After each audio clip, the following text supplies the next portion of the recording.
Είμαστε με τον Κώστα τον Αθανασίου, δημιουργό του παιχνιδιού ρόλων Ντούρκους. Θα θέλαμε να μας πείτε λίγα λόγια για το παιχνίδι και πώς θα περιγράφατε τον Ντούρκους σε έναν νέο παίκτη. Λοιπόν, πρώτα δεν είμαι ο μοναδικός δημιουργός του παιχνιδιού, είμαστε 4. Είναι ο Κώστας Πατσκαντάς, είναι ο Μάντος Βαλσάρης Λυρίτσης και ο Σιμεών Μπίμπας, ο οποίος πριν από πολλά χρόνια, 14 χρόνια, αρχίσαμε να φτιάχνουμε έναν κόσμο που ποτέ δεν περιμέναμε ότι θα γινόταν αυτό εδώ πέρα τώρα. Είναι ένας κόσμος φαντασίας, σκοτεινής φαντασίας, μεταποκαλυπτικός. Έχει έρθει ο όλεθρος πριν από 4,5 αιώνες και σχεδόν αφάνισε την ανθρωπότητα. Έχει αφήσει αυτός ο όλεθρος τις πληγές του. Οι πληγές αυτές μαστίζουν τον Τουρκούς ακόμα και στις μέρες μας. Η ανθρωπότητα κατάφερε με τα βίας και επιβίωση 3 σκητίδες πολιτισμού σε 3 διαφορετικά μέρη, όπως υπάρχει εδώ πέρα στο χάρτη, θα σας δείξω. Σε 3 διαφορετικά εντελώς μέρη, τα οποία δεν έχουν επαφή μεταξύ τους, επιβίωσαν, δημιούργησαν κοινωνίες, πλέχτηκαν μεταξύ τους και κατάφεραν και προσαρμόστηκαν στις πληγές που άφησε ο όλεθρος.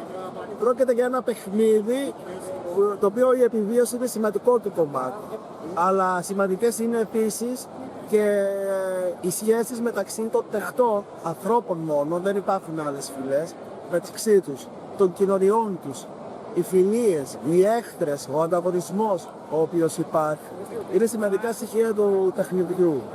Οι παίκτες θα καλεστούν, οι παίκτες ή αλλιώς skirts players, skirts walkers θα καλεστούν να περιδιαβούν τον κόσμο αυτό, ψάχνοντας για μέρη έτσι ώστε να μπορέσουν να επιβιώσουν, ψάχνοντας τη μαγεία και τα ερείτια των παλιότερων πολιτισμών, έτσι ώστε ίσως σώσουν τους δικούς τους. Γιατί πολλές φορές η ελπίδα υπάρχει σε κάτι το οποίο υπήρχε χαλιότερα. Δεν ξέρω αν μαθαίνεις κάποια άλλη ερώτηση. Έχοντας παίξει μαζί σου μια καταπληκτική περιπέτεια το προηγούμενο 5ωρο, έχουμε να πούμε και για όσους μερακλείδες θυμούνται τον Darksun, ότι ο κόσμος του Τούρκους καταφέρνει να παντρεύει όλα αυτά τα μεταποκαλυπτικά στοιχεία χωρίς να ακολουθεί την νόρμα που βλέπαμε στο Darksun, να υπάρχει η σύγχρονη τεχνολογία, οι ψιονικές δυνάμεις, συνδυάζει αυτά τα μεταποκαλυπτικά στοιχεία με έναν φανταστικό κόσμο με επίπεδο τεχνολογίας ψευδομεσαιωνικό, ο οποίος είναι ξεκάθαρα ένα πολύ σκοτεινό γκριμαίσθημα. Τι άλλο έχεις να συμπληρώσεις πάνω σε αυτό? Νομίζω ότι ένα στοιχείο το οποίο το κάνει αυτό εδώ πέρα σκοτεινό και γκριμ είναι ότι δεν υπάρχουν άλλες φυλές όπως είναι προηγουμένες. Είναι άνθρωποι όλοι αυτοί εδώ πέρα και με το που λέμε άνθρωποι συνοδεύονται με όλα τα πάθη τα οποία έχει η ανθρωπότητα. Ο όλεθρος που είπα πιο πριν προήλθε από την ύβρη των ανθρώπων ενάντια στην ίδια τη γη. Δηλαδή ο ίδιος ο κόσμος γύρισε ενάντια σε αυτό.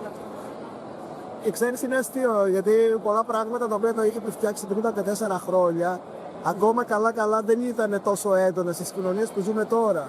Παραδείγματος χάρη, λέμε για μια από τις πληγές η οποία έχει να κάνει με αρρώστιες πολύ πριν βγει ο κορονοϊός και ό,τι τραβήξαμε πριν από 5 χρόνια. Λέμε για το θρήνο των θηρίων όπου όλη η γη, όλη η φύση γυρνάει ενάντια στην ανθρωπότητα προτού γίνει τόσο έντονο το φαινόμενο της κλιματικής αλλαγής. Και νομίζω ότι αυτά εδώ πέρα όλα τα στοιχεία τα οποία είχαμε, δεν ξέρω, τύχη, είχαμε ψηλιαστεί, μας απασχολούσαν από τότε. Κάτσαμε και τα βγάλαμε στο τραπέζι σε ένα παιχνίδι. Έχει αυτό εδώ πέρα το ρεαλιστικό στοιχείο, το οποίο θέλω να πιστεύω ότι είναι και θα το πείσεις. Η αλήθεια είναι ότι αυτό το πράγμα δεν είναι μόνο λόγια. Βγαίνει στη μηχανική του παιχνιδιού.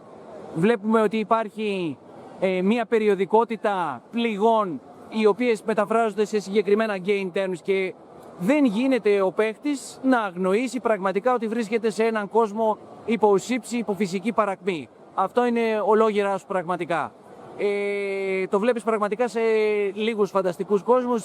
Εγώ είπα από μνήμης, μου θυμίζει κάποια πράγματα την εχθρική φύση του Magnamon, ας πούμε, στο μοναχικό λύκο. Θα θέλαμε να μας πείτε λίγα λόγια για το game engine του παιχνιδιού. Ναι. Βασίζεται στο ίδιο σύστημα της Free League, δηλαδή στο Gear Zero Engine, το οποίο είναι το βασικό σύστημα της Free League, της εταιρείας που έχει βγάλει γνωστά παιχνίδια όπως το Mutant Hero και το Alien, το Blade Runner, το Forbidden Lands, το Fantasy στη θεία. Αυτό εδώ πέρα το οποίο μας τράβηξε να διαλέξουμε το σύστημα αυτό είναι ότι αφήνει πάρα πολύ χώρο στο αφήγημα.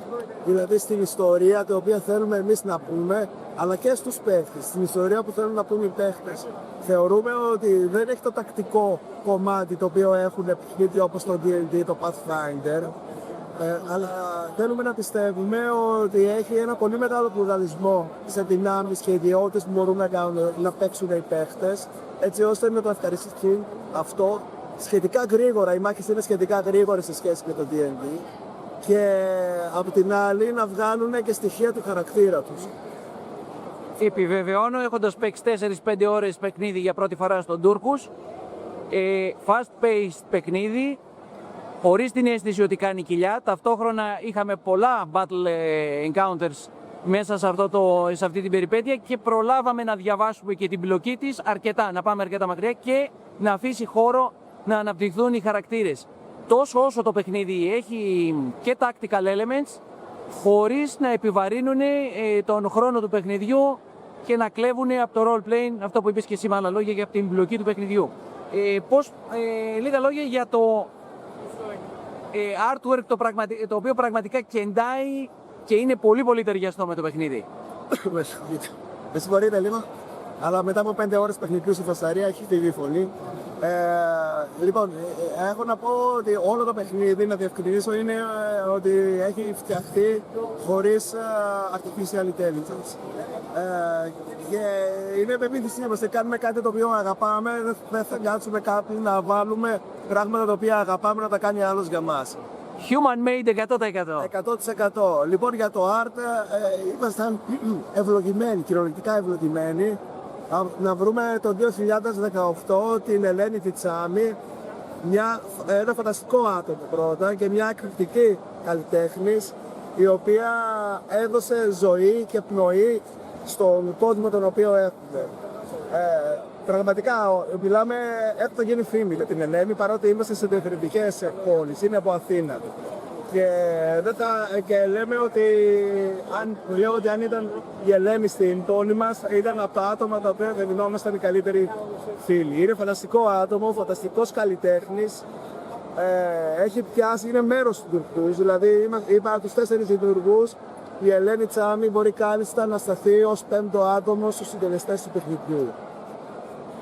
Εξαιρετικά, θα θέλουμε να μας πείτε και λίγα λόγια.